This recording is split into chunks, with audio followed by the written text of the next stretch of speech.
Amiche e amici di Kenobis Box Productions, io sono Andrea Babic, qui vicino l'Urca Fabio Kenobit Bortolotti e benvenuti a una nuova puntata della Partitina. Bene, signori, abbiamo quest'oggi un grande capolavoro dimenticato delle bestemmie, nel senso che abbiamo a che fare con Puyan, un gioco di Konami del 1982, ma siccome noi non vogliamo farci mancare niente, la scheda su cui stiamo giocando, ricordiamo che noi giochiamo queste partitine su vere schede della sala giochi, è Putan e non Puyan, nel senso che i bootlegger cambiarono un'unica consonante, e cioè la povera Puyan diventa Putan.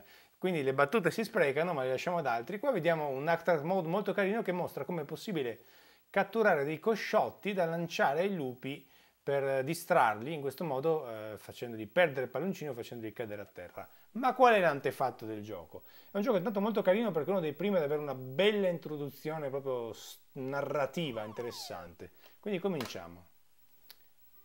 Oh, un giorno nella foresta i tre porcellini vengono aggrediti e rapiti dai lupi. Quindi una bella favola, poi una favola piena di odio, perché il gioco è di una difficoltà assurda e la cosa non dovrebbe stupirvi sapendo che l'autore del gioco è Tokuro Fujiwara, il famoso autore di Commando, Ghost and Goblins, Ghost and Ghost e tanti altri giochi che hanno portato i giovani sulla strada della bestemmia.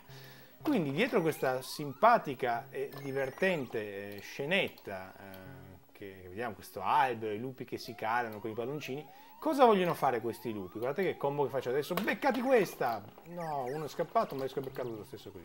Loro vogliono catturare i maialini, quindi vogliono arrivare in basso alla fine dello schermo, guardate come deviano con l'archetto i miei colpi, ma mamma maiala non è d'accordo e muore così, si fa tirare una sassata in faccia e muore. Brava, impegnati di più mamma maiala.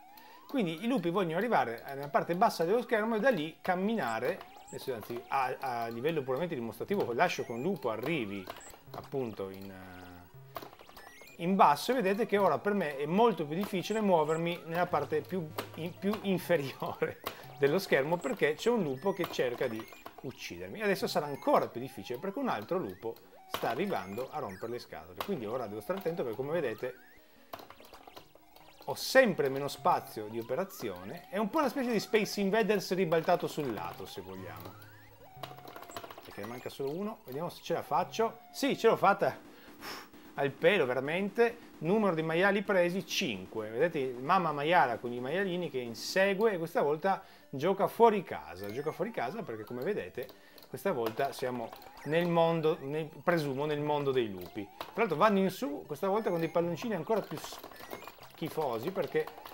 richiedono una serie di colpi per essere battuti e questa volta il loro scopo è arrivare in cima, accodarsi dietro a quel masso gigante e farlo cadere in testa a mamma maiale. Ci stanno quasi per riuscire se non mi do una mossa.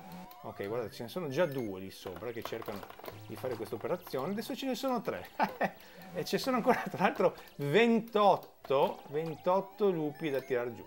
28 lupi è una roba disumana. La vita si vince a 50.000 punti, quindi non la vincerò mai, ovviamente, perché è impossibile, questo dovrebbe essere chiaro di più.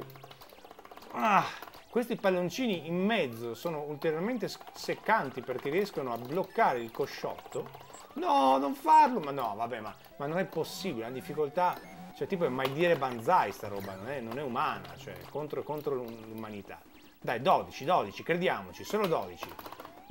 Oh, guardate che bel filotto che ho fatto qui. Ho fatto un sacco di punti. Se facessi tante di queste combo forse riuscirei anche a vincere la vita, ma così mi sto proprio chiamando la sfiga in persona. Colpisco uno di quegli stupidini che poi ti tirano anche i sassi. Devi stare attento a non farti centrare in fronte. Quindi c'è tutto di più. Attenzione, manca pochissimo, grande tensione. Adesso so che alla fine loro cercheranno una specie di desperation move con quello lì. Eccolo. Quello col palloncino flickerante è stronzissimo perché... Ma no, non mi ha neanche azzerato il numero di... No, non ci posso credere. Almeno toglietemi i maiali da sopra, i lupi da sopra. Cioè, cosa deve fare un povero uomo? Soffrire, sudare, questo deve fare. Ok, dai. mi sa che quello col palloncino con quel palloncino là, insomma, non si riesce in nessun modo ad abbattere, perché è fortissimo. Ah, non so, no, vabbè. Quando arriva su quello, aumenta il numero di lupi che mancano, perché erano 1 e adesso sono tornati a 4. Questo è l'odio proprio.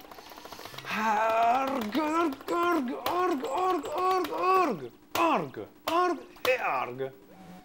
Con grande soddisfazione, con sasso in testa, si conclude questa partita. Mi ricorda il mio penoso playtime di 4-17.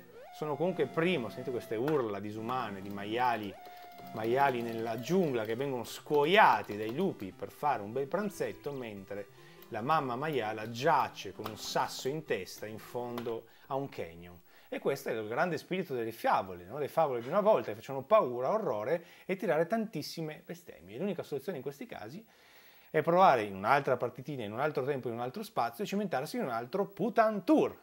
E detta l'obbligatoria battuta su Putan, vi bacio e vi saluto. Ciao ciao!